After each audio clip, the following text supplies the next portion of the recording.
Señoras y señores, vamos a hablar del INE. Un INE que está desprestigiado. Un INE que hasta se trolea solo por lo siguiente. Veamos el video. Una encuesta realizada por el Instituto Nacional Electoral de México desató polémica. La encuesta estima que el 52% de los mexicanos estaría a favor de la reforma electoral propuesta por el presidente Andrés Manuel López Obrador y que 78% está a favor de que magistrados y consejeros electorales sean elegidos por voto popular. La encuesta causó polémica porque el representante de Morena ante el INE denunció que la dirigencia del órgano electoral mantuvo dicha encuesta en secreto. Un asunto que evidencia la batalla política entre Lorenzo Córdoba, consejero presidente del INE, y el gobierno de López Obrador por la reforma electoral que se discute actualmente en el Congreso.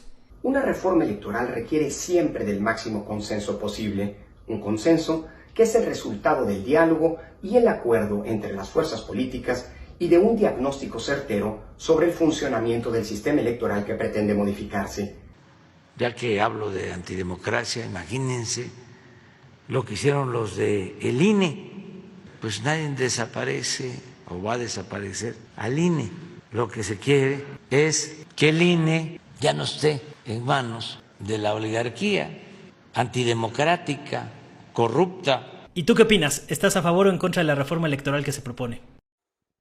Si te gusta este video y te gusta este canal, no te olvides suscribirte, darle like al video para que más personas lo vean y sobre todo comparte la información para que tenga más alcance y más personas estén informadas. ¿Ya viste lo que hizo el INE? La encuesta que hizo el INE, que el 90% dicen que es un mal organismo. El 50% dice que se necesita una reforma electoral. Y el otro restante dice que no le da certidumbre. De modo que el INE se troleó solo. Los medios de comunicación, como verás en el video que te mostraré a continuación, no les queda más que decir lo siguiente: que ya no da más, que se necesita la reforma. Pese a que el presidente López Obrador comentó desde hace muchísimo tiempo que se ocupaba, los medios se negaban a decirlo. Es más, decían que la democracia iba a desaparecer en el país, cosa que no es cierto. Ahora bien, veamos primero los medios de comunicación y después veamos de qué trata la reforma electoral tanto mencionada y por qué a la oposición, comentaremos después, no le conviene. Hoy inicia en la Cámara de Diputados la discusión sobre la reforma electoral y por supuesto el sello distintivo es que se trata de una prioridad del presidente. Sin embargo, el término adecuado no es reforma, porque el conjunto de cosas que se pretenden cambiar es tan amplio y radical que más bien estamos hablando de una cirugía mayor a nuestro sistema de representación. Es de cambiar los resortes de nuestra vida política. Y déjenme decirles que no para bien, porque la reforma, en los términos que la plantea el presidente López Obrador, es una democracia sin ciudadanos. Una democracia donde el gran árbitro, juez electoral y beneficiado es el partido en el poder.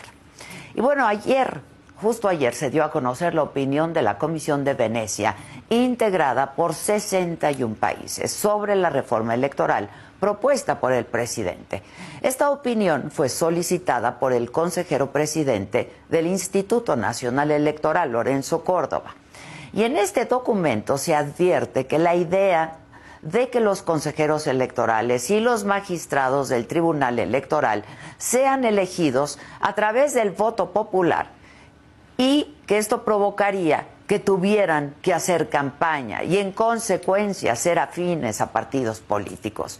Como es obvio, buscarían llegar ahí de la mano de los partidos más grandes y más fuertes. Este es un vicio mayúsculo, porque la lealtad de quienes conformarían al árbitro electoral estaría con un partido, no con la ciudadanía. Se trata de un balazo en el pie para nuestra vida democrática, porque significaría extirparle la autonomía al órgano electoral. La misma autonomía que exigieron cuando el hoy partido en el poder estaba en la oposición. Son ellos mismos. La opinión de la Comisión de Venecia también se posiciona en contra de que el INE absorba a los organismos electorales locales y a los tribunales estatales. La carga, dicen, de trabajo sería inmensa y los controles que ahora hay en temas como fiscalización y supervisión quedarían hechos añicos. Y sí, claro que es costoso nuestro aparato electoral, pero es mucho más costoso no tenerlo. Imaginen la porosidad que habría ante la falta de vigilancia. Por ejemplo, la intromisión directa del crimen organizado, el uso de dinero ilegal, entre muchas otras cosas y ejemplos. Con la reforma que plantea el presidente hay también una intención de transformar la elección de diputados y senadores para hacerla a través de listas nacionales, una por cada estado. Esto significa un golpe a la pluralidad, pues con el sistema de listas cerradas se permitiría a los partidos políticos, de hecho, a la dirigencia del partido, tener toda la ventaja en la selección de candidatos, en detrimento, otra vez, de los derechos de los ciudadanos. La Comisión de Venecia advirtió que esto podría dar lugar a una representación excesiva de los partidos más grandes y que los más pequeños quedarían en la banca. Ni qué decir, vamos, de las candidaturas independientes, esas jamás tendrían oportunidad. La reforma electoral, insisto, del presidente López Obrador borraría casi por completo a nosotros, a los ciudadanos, y dejaría a los grandes partidos como los únicos actores con incidencia política. Y asfixiaría al INE como ahora lo conocemos.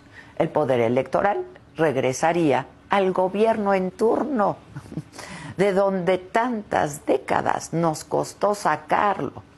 Por eso es que la discusión que se avecina debe a todos ponernos en máxima alerta.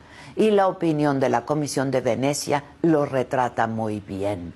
Esta reforma electoral, como la quiere el presidente, no da garantías de independencia e imparcialidad de las autoridades electorales y afecta la representación. Nos regresa a épocas donde el partido hegemónico era juez, parte, elector y todo lo demás. Definitivamente no son estos buenos tiempos para nuestra democracia. Ha sido faccioso. Yo diría, concluyo con lo siguiente, Alejandro, nada más. No concluyas, pues es el gran tema. Miren, a partir de la reforma de 1996, hubo consenso prácticamente en todo. Se rompió el consenso solamente en el presupuesto para los partidos políticos y para los órganos electorales.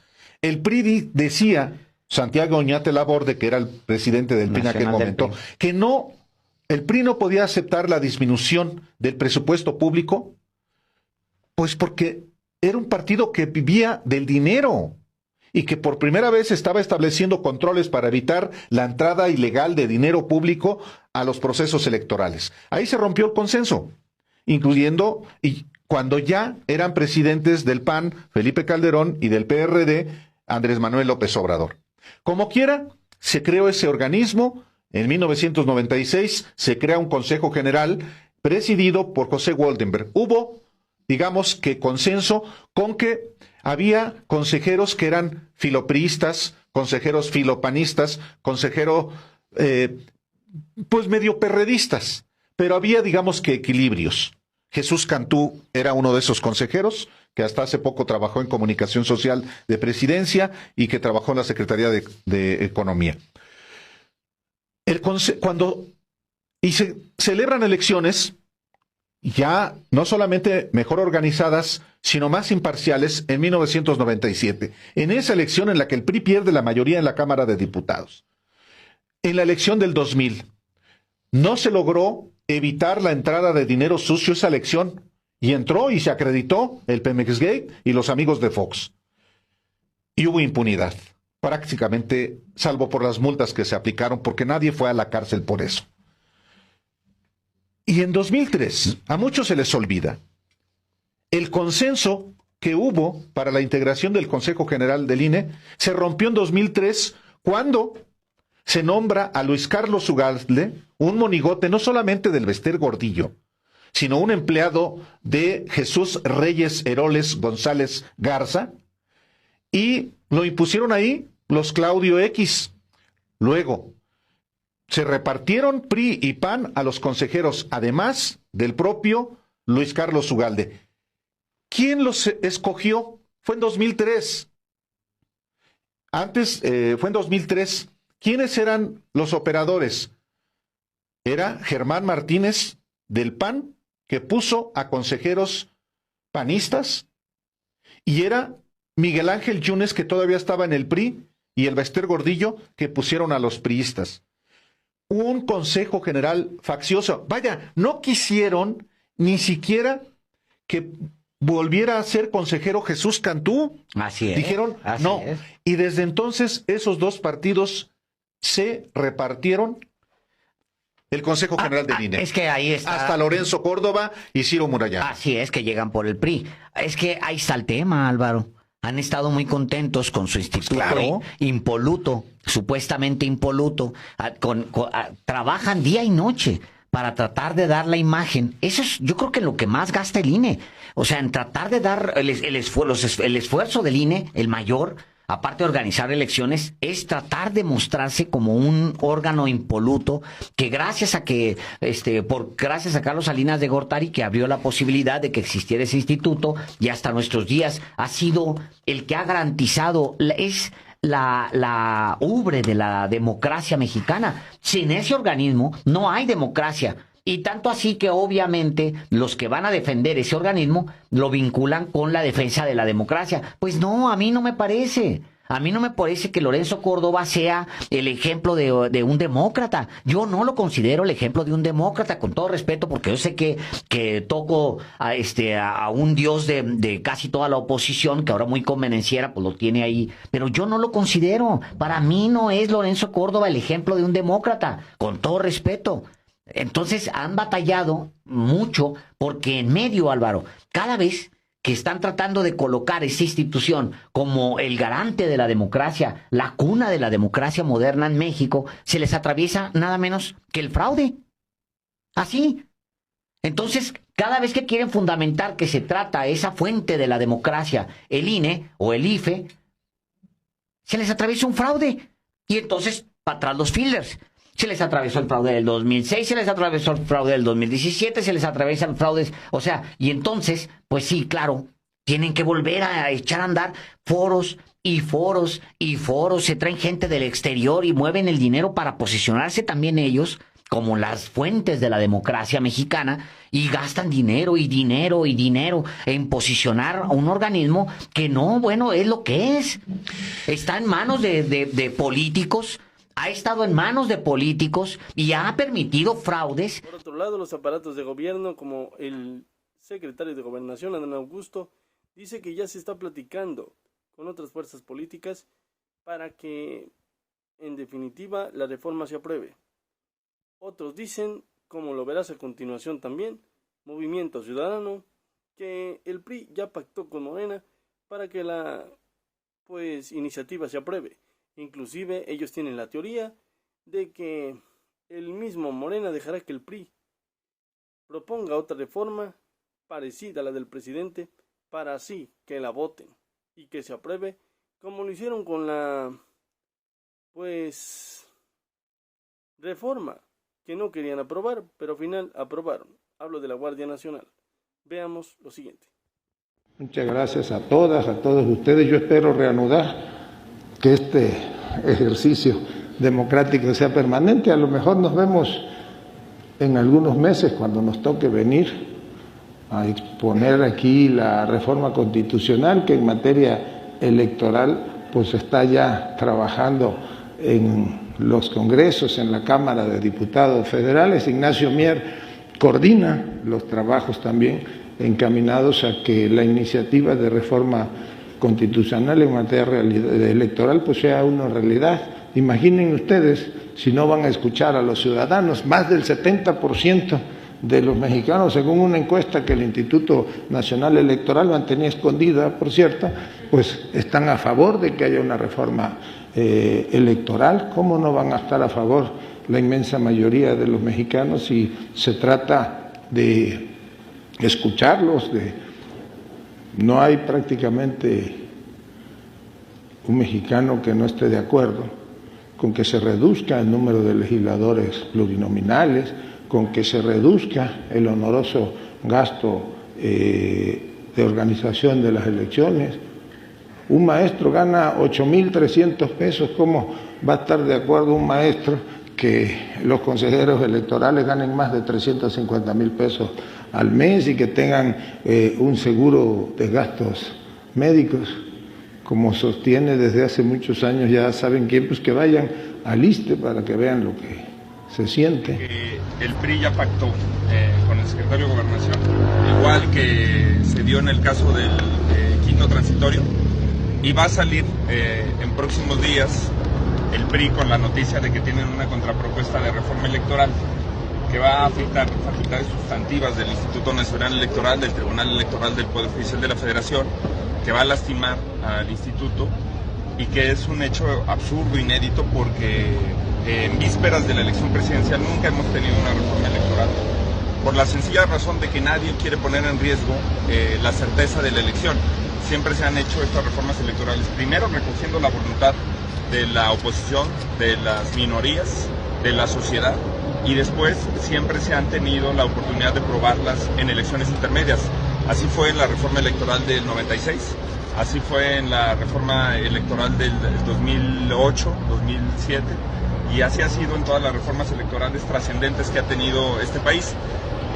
Cualquier reforma, cualquier grado de afectación que haya al INE pone en riesgo la elección del 2024 y la democracia en México. Pero ahora veamos por qué a los partidos políticos tradicionales no les conviene esta reforma. No les conviene porque los consejeros del INE los ponían ellos. Cada partido elegía un consejero. Cada partido elegía la cúpula electoral que iba a presidir el INE en turno. Ese INE que, por cierto, en los tiempos de Peña Nieto, le vendió la información a los Estados Unidos. Y por eso ellos tienen toda la información sobre nosotros. Ese INE que en 2006, pues, tuvo sospechas de fraude. En 2012 también. Mucha gente lo puede corroborar. Ahora bien, por lo demás, los candidatos plurinominales y la disminución de diputados me parece que son correctas. Menos los candidatos plurinominales. En un término, en otro no. Los candidatos plurinominales servían para que los grupos vulnerables tuvieran representación en el Congreso de la Unión, en el Congreso local, inclusive en la cuestión de regidurías. Al desaparecer las candidaturas plurinominales, estos grupos quedarían lacerados. Y aparte, el poder solo estaría en la cúpula de quien realmente tiene dinero. No habría oportunidad para que algún ciudadano normal, común y corriente que participe en un partido político llegase a un puesto de elección popular. Porque para eso se necesita recurso. Para eso se necesita campaña política. Una parte de esa campaña la ponen los partidos políticos. Otra parte de esa campaña la pones tú. Como quien dice, solamente la cúpula de grandes esferas tendría capacidad de llegar a los cargos públicos. Y las personas y grupos vulnerables que antes se avalaban en ese sentido para llegar por vía candidatura pluri a cierto y cual escaño, ya no lo tendrían. Es cierto, se gasta mucho en los pluris, y hay que recordar que una candidata del PRI los dejó en vergüenza, argumentando que ella no ocuparía el voto popular, que sería pluri, y por eso ella seguiría en los cargos. Por esa razón, la gente quiere que se eliminen los pluris. Por esa razón, el presidente quiere que se eliminen los pluris.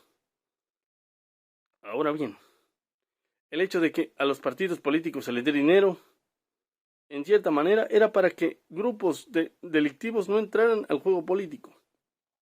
Mas, sin embargo, se ha demostrado que de una u otra manera entran a él. También que ciertos y cuales grupos políticos pues ocupan de ese dinero.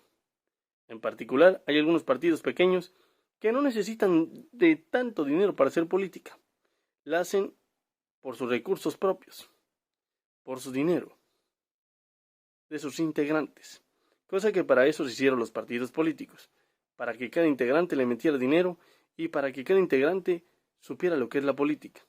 Se hizo el régimen legal para evitar que el narcotráfico entrara y para subsidiar por medio del gobierno federal a los partidos por esta razón, para que grupos delictivos no entraran. Ahora, al no tener dinero los partidos, veremos qué sucede, qué pasa. Por el momento es todo, esperemos que te haya gustado la información, le des like, te suscribas al canal y compartas para que más personas la vean. Nos vemos en la siguiente buena nota. Recuerden que el martes es un día importante. Si las elecciones intermedias de los Estados Unidos marcarán un antes y un después de la geopolítica mundial, repercutirá en todas partes, en todo lugar. Por lo pronto, Alemania ya empieza a aliarse más con China, debido a que los Estados Unidos le tendieron una pequeña trampa geopolítica y geoeconómica. El mundo está más convulso que nunca. La llegada de Lula da Silva no cayó muy bien a las altas esferas porque pensaron que ya lo habían eliminado de la jugada. Mas sin embargo no fue así. Veremos, a ver si es cierto. Veremos porque el país sigue creciendo económicamente, el dólar sigue bajando y bueno, hay mucho más por qué seguir luchando. Nos vemos al siguiente video.